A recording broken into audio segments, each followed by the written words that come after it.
Let's talk about the car in general.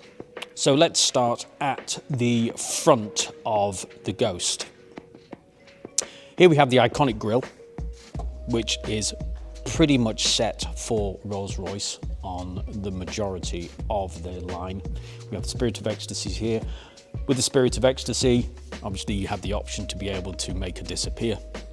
When we went through this period where everybody decided that they wanted to steal one of these. Then we've got, I wouldn't say these are distinctive, but I would say they are in the sense that they've obviously got the Rolls Royce marking on the headlamps here. And I think when you drive along and these headlamps come on, you actually do know it's a Rolls Royce, and it's pretty, it's not difficult to actually confuse it with any other car. Moving to the side of the car. Okay, it's underwhelming. In fact, it's a brick. If you was going to drive this over a high-sided bridge and the winds were 70 miles an hour, I'd probably think twice about it, much like a HGV. But Rolls-Royce weren't going for that.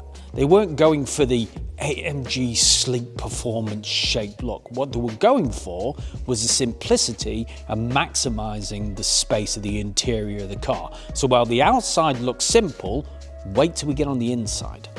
Ordinarily, I'm in the front of the car and I'm driving it, which is a beautiful place to be, don't get me wrong. I really enjoy driving a Rolls Royce Ghost. In the back though is also a great place to be.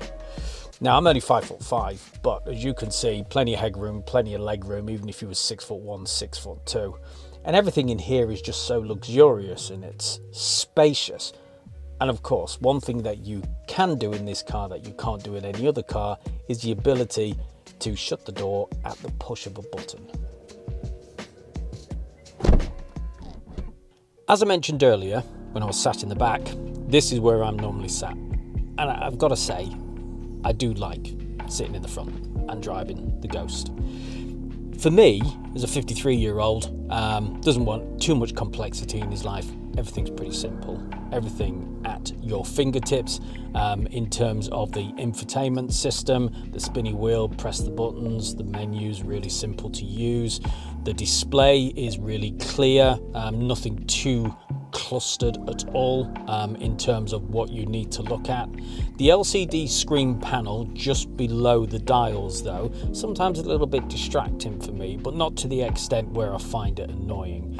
You've also got the head-up display, which I really like, although if you do wear polarized sunglasses, be aware of the fact that the polarization just tend to mess with the LCD a little bit. But all in all, this is a beautiful place to sit, and I really enjoy driving this car.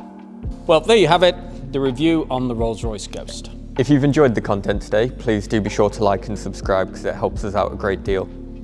So until the next time, hopefully we'll see you on the next video. Do drive safely.